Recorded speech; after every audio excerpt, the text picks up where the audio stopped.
Switzerland की संघीय सभा में Kaushal Kumar Sen, assistant professor political science, Babu Shobharam, government arts college Alwar. Swiss संघीय सभा स्विट्जरलैंड की व्यवस्थापिका है, जिसे इंग्लिश में फेडरल असेंबली बोला जाता है। स्विट्जरलैंड में संघीय व्यवस्थापिका को संघीय सभा के नाम से जाना जाता है। इस संघीय सभा को विधायी के साथ साथ कार्यपालिका एवं न्यायिक शक्तियां भी प्राप्त हैं। संघीय सभा की शक्तियों पर दो सहज प्रतिबंध दिखाई देते हैं। पहला, संघात्मक राज व्यवस्था से उत्पन्न प्रतिबंध तथा प्रत्यक्ष प्रजातंत्र से उत्पन्न प्रतिबंध। संविधान के अनुच्छेद 71 में उल्लेख किया गया है कि स्विस मंडल की सर्वोच्च सत्ता के प्रयोग का अधिकार संघीय सभा को होगा, किंतु वह अपने इस अधिकार का प्रयोग इस मर्यादा के साथ करेगी कि जनता तथा कैंटनों के संवैधानिक अधिकारों का उल्लंघन नहीं हो। संघीय सभा के संगठन की दृष्टि से द्विसदनीय व्यवस्थापिका है, जिसके प्रथम सदन को राष्ट्रीय परिषद तथा द्वितीय सदन को राज्य परिषद कहा जाता है। उपरोक्त विवरण से विदित होता है कि स्विट्जरलैंड की संघीय सभा वहाँ की व्यवस्थापिका है, जो विधायी, कार्यपालिका, न्यायिक शक्तियाँ से युक्त है, किंतु इतनी शक्तिशाली होने के उपरांत भी इस पर दो प्रतिबंध दिखाई देते हैं। पहला, संघीय व्यवस्था से उत्पन्न प्रतिबंध, क्योंकि स्विट्जरलैंड संघात्मक राज्य है तो वहाँ शासन की शक्तियों का विभाजन है। संघ का अपना संविधान है, कैंटनों के अपने संविधान है। और दूसरा, प्रत्यक्ष प्रजातंत्र है। प्रत्यक्ष प्रजातंत्र में जनता स्वयं अपने लिए कानून बनाती है। दूसरा, जहाँ प्रत्यक्ष प्रजातंत्र जिन कैंटनों में नहीं है, वहाँ प्रत्यक्ष प्रजातंत्र के साधनों द्वारा संसद के अर्थात वहाँ की व्यवस्थापिका के प्रत्येक कार्य को नियंत्रित किया जाता है। इस प्रकार, क्योंकि स्विट्जरलैंड में वह जनता संप्रभु है,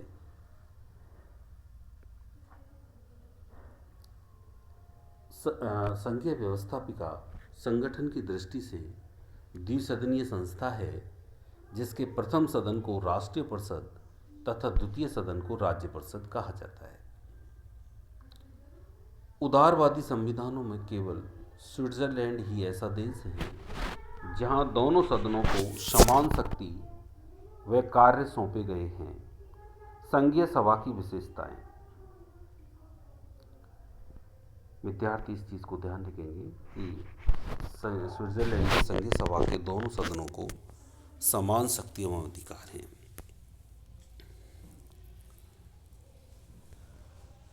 संघीय सभा की विशेषताएं: अत्यधिक शक्तिशाली व्यवस्थापिका।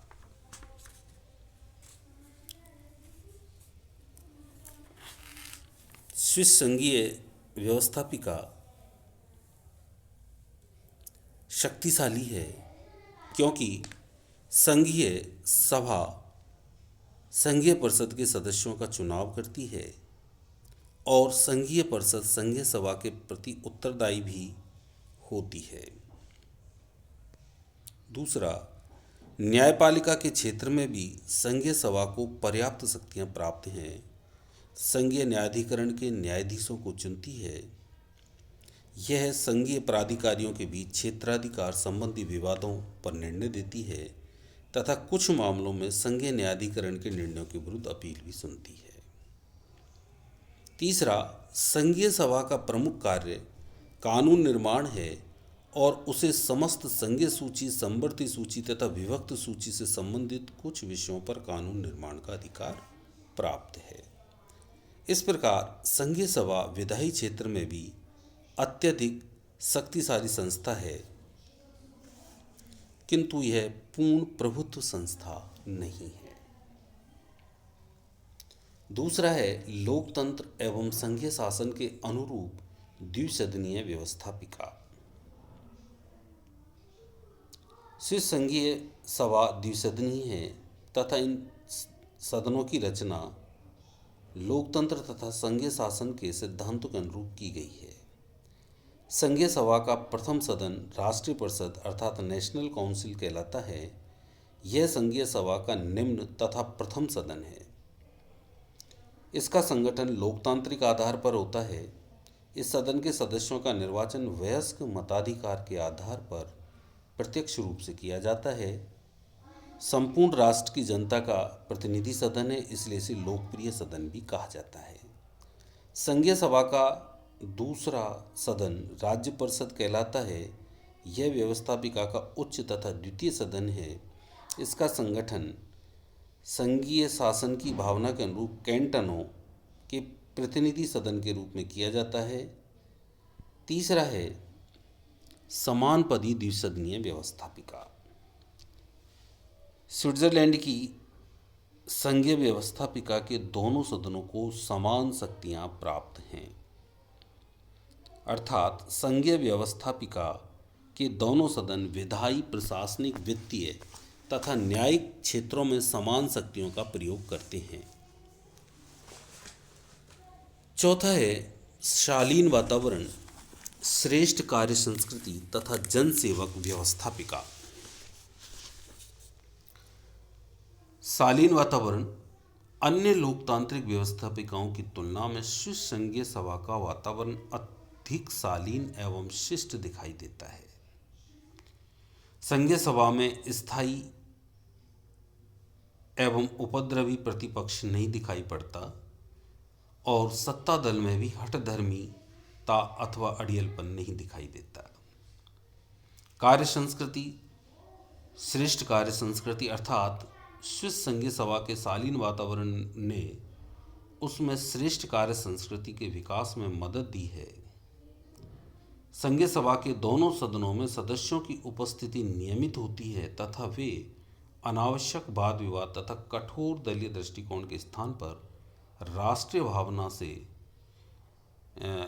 प्रेरित होते हैं। तीसरा भाग जनसेवक व्यवस्थापिका। शालीन वातावरण तथा राष्ट्रीय दृष्टिकोण से विचार करने के गुणों ने संघीय सभा को एक जनसेवक व्यवस्थापिका के रूप में कार्य करने की प्रेरणा दी है। संघीय सभा में राजकीय मान्यता प्राप्त चारों भाषाओं जर्मन, फ्रेंच, इटालियन व रोमांच का प्रयोग किया जाता है। सदस्य इन भाषाओं में बोल सकते हैं और संघीय सभा की कार्यवाही का विवरण भी इन्हीं भाषाओं में प्रकाशित होता है। अब है संघीय सभा का संगठन। संघीय सभा द्विसदनीय है, जिसका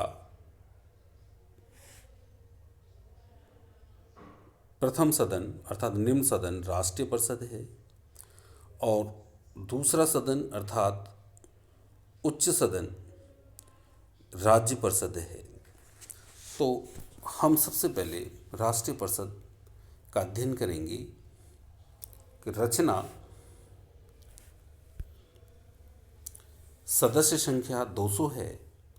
प्रत्येक कैंटन से जनसंख्या के आधार पर प्रतिनिधियों को तय किया जाता है, अर्थात 24,000 की जनसंख्या पर एक प्रतिनिधि निर्वाचित किया जाता है।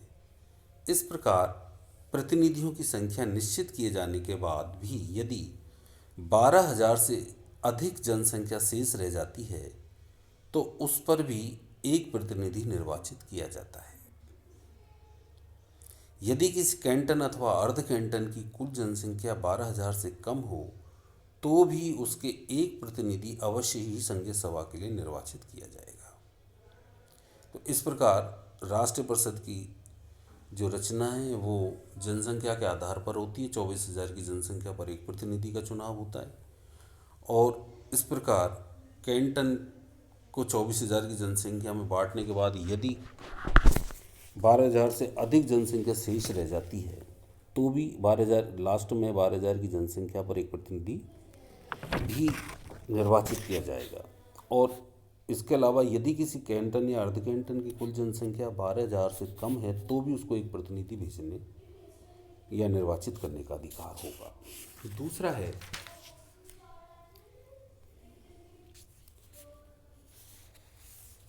सदस्यों की योग्यता। संविधान के अनुच्छेद 75 के अनुसार प्रत्येक ऐसा स्विस नागरिक राष्ट्रीय परिषद की सदस्यता हेतु उम्मीदवार हो सकता है जिसे मताधिकार प्राप्त हो। स्विट्जरलैंड में मताधिकार की योग्यता एवं राष्ट्रीय परिषद की सदस्यता हेतु उम्मीदवार की योग्यता में कोई अंतर नहीं है, किंतु स्विस संविधान में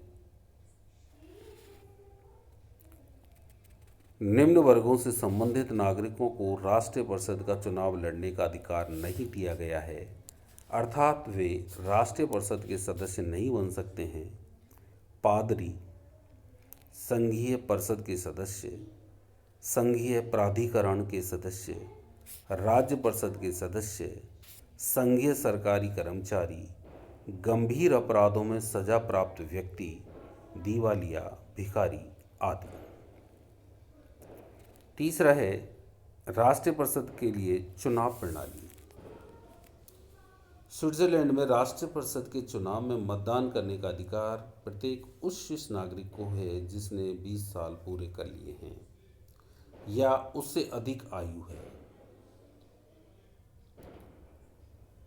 उल्लेखनीय है कि राष्ट्रीय परिषद के उम्मीदवार तथा उसके मतदाता की योग्यताएं समान हैं। सभी कैंटनों में चुनाव गुप्त मतदान प्रणाली द्वारा होता है। जिन कैंटनों या अर्ध कैंटनों से एक प्रतिनिधि चुना जाता है वहां साधारण मतदान प्रणाली काम में लाई जाती है और जहां साधारण बहुमत प्राप्त व्यक्ति निर्वाचित घोषित किया जाता है, किंतु जिन कैंटनों में एक से अधिक प्रतिनिधि चुने जाते हैं वहां आनुपातिक प्रतिनिधित्व प्रणाली के अंतर्गत सूची प्रणाली लिस्ट सिस्टम को एक विशेष रूप में अपनाया जाता है।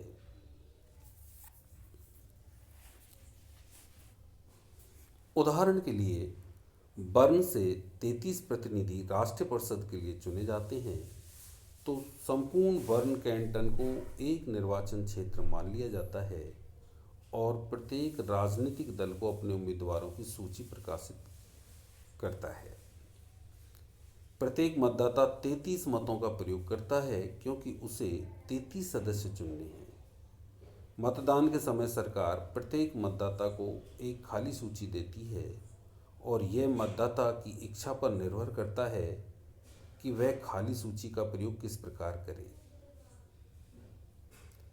यह संभव है कि वह किसी एक दल की पूरी सूची के नाम भर दे या विभिन्न दलों की सूचियों से विभिन्न नाम भर दे। यह उल्लेखनीय है कि वह अपने 2 मत किसी एक उम्मीदवार को दे सकता है।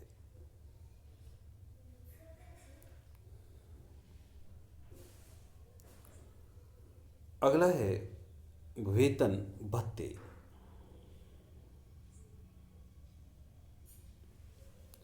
राष्ट्रीय परिषद के सदस्यों को वेतन के रूप में कोई राशि प्राप्त नहीं होती है, किंतु अधिवेशन के दौरान 150 स्विस फ्रैंक प्रतिदिन की उपस्थिति के हिसाब से दैनिक भत्ता एवं इसके अलावा यात्रा व्यय अवश्य मिलता है।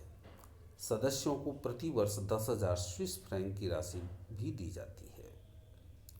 अगला कार्यकाल।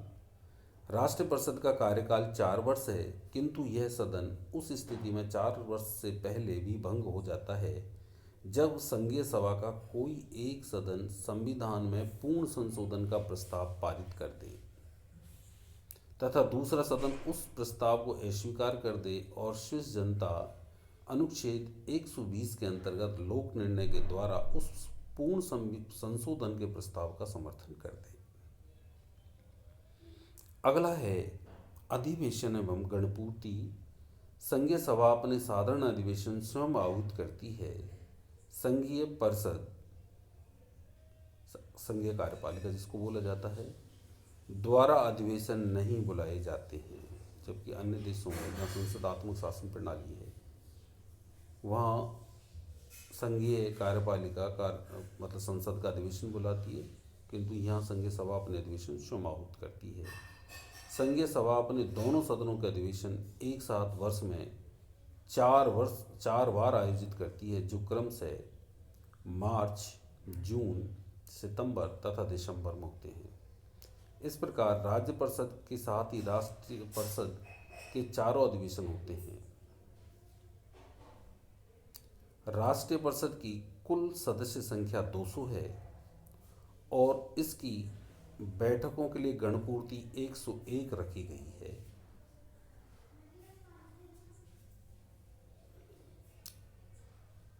अगला है राष्ट्रीय परिषद के पदाधिकारी। राष्ट्रीय परिषद के 2 प्रमुख पदाधिकारी हैं, अध्यक्ष तथा उपाध्यक्ष। इन दोनों का चुनाव स्वयं राष्ट्रीय परिषद 1 वर्ष के लिए करती है और इस बारे में परंपरा यह है कि जो व्यक्ति एक बार अध्यक्ष चुन लिया जाता है उसे लगातार दूसरी बार अध्यक्ष नहीं चुना जाता है। दूसरा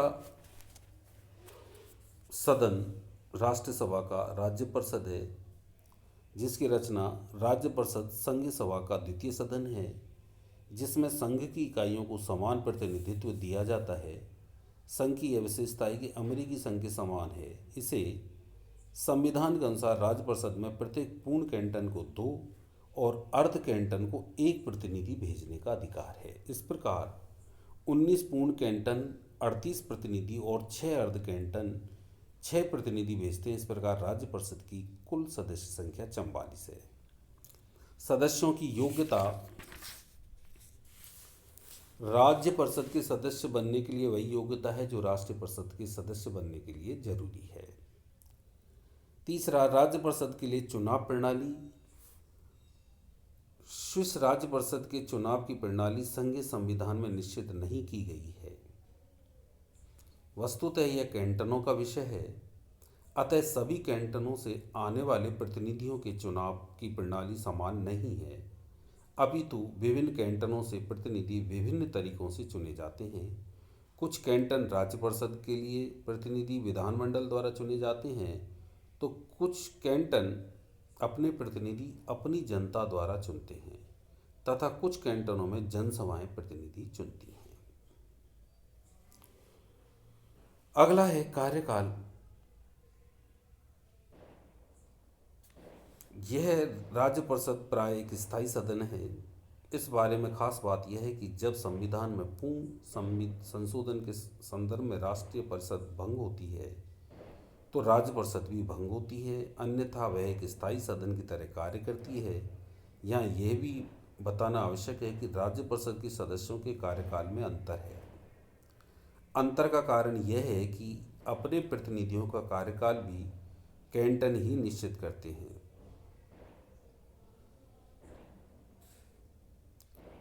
अगला है अधिवेशन एवं गणपूर्ति।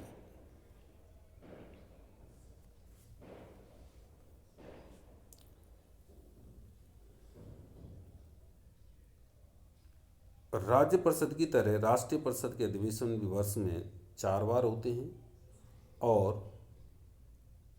राष्ट्रीय परिषद के साथ होते हैं। राज्य परिषद के पदाधिकारी। राज्य परिषद के 2 पदाधिकारी हैं, अध्यक्ष तथा उपाध्यक्ष। इन दोनों पदाधिकारियों का चुनाव राज्य परिषद अपने सदस्यों में से 1 वर्ष के लिए करती है। परंपरा यह है कि कभी भी दोनों पदाधिकारी एक ही कैंटन से नहीं लिए जाते हैं और किसी भी व्यक्ति को एक ही पद पर लगातार 2 बार नहीं चुना जाता है। इसके अलावा नया अध्यक्ष भी उस कैंटन का प्रतिनिधि नहीं होना चाहिए जिसका कि पुराना अध्यक्ष था। प्राय उपाध्यक्ष को अगले वर्ष अध्यक्ष चुन लिया जाता है। अब है संघीय सभा की शक्तियां एवं कार्य। सबसे पहले है विधायी शक्ति। संघीय सभा को विधायी शक्तियां प्राप्त हैं। यह समस्त संघीय विषयों पर कानून बना सकती है अथवा अध्यादेश भी जारी कर सकती है। यह संघीय सरकार के विभागों के निर्माण हेतु कानून बना सकती है, उनके अधिकारियों के निर्वाचन तथा संगठन संबंधी कानून बना सकती है। यह संघीय कर्मचारियों के वेतन, भत्ते तथा सेवा की शर्तों आदि से संबंधित कानून बनाती है। तथा कैंटनों के संविधानों की रक्षा तथा कैंटनों की सीमाओं की रक्षा हेतु कानून बना सकती है। संघीय सभा देश की बाह्य आक्रमणों से तथा आंतरिक अव्यवस्था से रक्षा हेतु कानून बनाती है। संघीय सूची के अलावा संघीय सभा को समवर्ती सूची तथा विभाजित विषयों की सूची से संबंधित विषयों पर भी कानून बनाने का अधिकार है। दूसरा है कार्यपालिका एवं प्रशासन संबंधी शक्तियां। इसमें है नियुक्ति संबंधी शक्तियां। संघीय सभा को नियुक्ति संबंधी व्यापक शक्तियां व अधिकार प्राप्त हैं। यह अपने संयुक्त अधिवेशन में संघीय परिषद के सदस्यों तथा इसके अध्यक्ष एवं उपाध्यक्ष का निर्वाचन करती है। वह संघीय न्यायाधिकरण के सदस्यों तथा युद्ध अथवा युद्ध की आशंका से उत्पन्न राष्ट्रीय संकट काल में सर्वोच्च सेनापति का निर्वाचन करती है। दूसरा, संघीय परिषद का नियंत्रण। संघीय परिषद के सदस्य संघीय सभा के प्रति वैयक्तिक रूप से उत्तरदायी होते हैं, सामूहिक रूप से नहीं होते, जबकि वैयक्तिक रूप से होते हैं।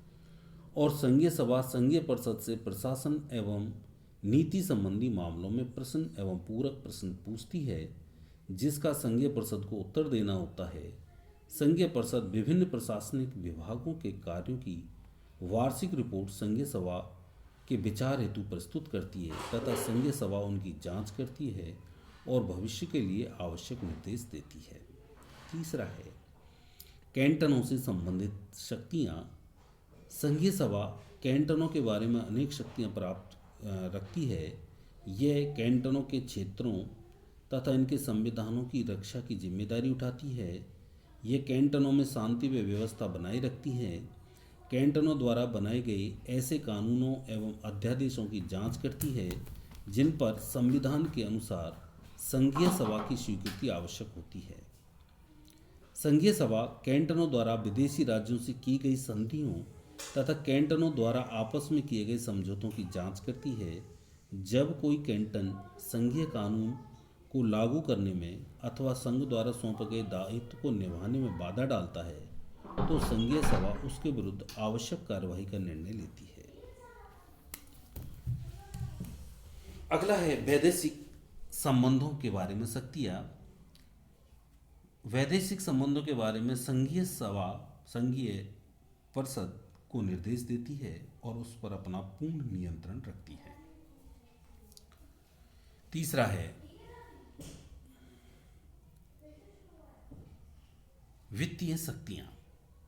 संघीय सभा संघीय वित्त पर वास्तविक एवं पूर्ण नियंत्रण रखती है। जैसे संघीय परिषद स्विस संघ का वार्षिक बजट बनाकर संघीय सभा में प्रस्तुत करती है और जब संघीय सभा के दोनों सदन इसे पारित कर देते हैं तभी से लागू किया जाता है। दूसरा, संघीय सभा संघीय पदाधिकारियों के वेतन व भत्ते तय करती है और यह नए पदों का सृजन तथा पुराने पदों का अंत भी कर सकती है। तीसरा, संघीय सभा संघीय शासन के हिसाब किताब की जांच पड़ताल करती है और आवश्यक निर्देश देती है। चौथा है न्यायिक शक्तियाँ। संघीय सभा न्यायिक क्षेत्र में अनेक कार्य करती है, जैसे संघीय अधिकारियों के बीच क्षेत्राधिकार संबंधी विवादों पर फैसला देती है। यह प्रशासनिक कानूनों के मामले में संघीय परिषद के निर्णयों के विरुद्ध अपीलें सुनती है। यह कैंटनों द्वारा संघीय सरकार के तीनों अंगों के सदस्यों के विरुद्ध चलाए जाने वाले मुकदमों को सुनती है और न्याय करती है। अगला, यह संघीय न्यायाधिकरण के सदस्यों, उसके अध्यक्ष एवं उपाध्यक्ष का चुनाव करती है और उसके न्यायिक प्रशासन का निरीक्षण करती है। और पांचवी शक्ति है संविधान में संशोधन संबंधी शक्ति। संघीय सभा संविधान में पूर्ण या आंशिक संशोधन का प्रस्ताव रख सकती है, किंतु संविधान में संशोधन स्वीकार तभी होता है जबकि संघ व कैंटनों की जनता उसे स्वीकृति प्रदान कर देती है। संघीय सभा की उपरोक्त शक्तियों को पढ़ने के बाद यह कहना उचित होता है कि संविधान निर्माताओं ने इसे विधायी, कार्यपालिका, न्यायिक, वित्तीय एवं अन्य मामलों में पर्याप्त अधिकार सौंपे हैं। धन्यवाद।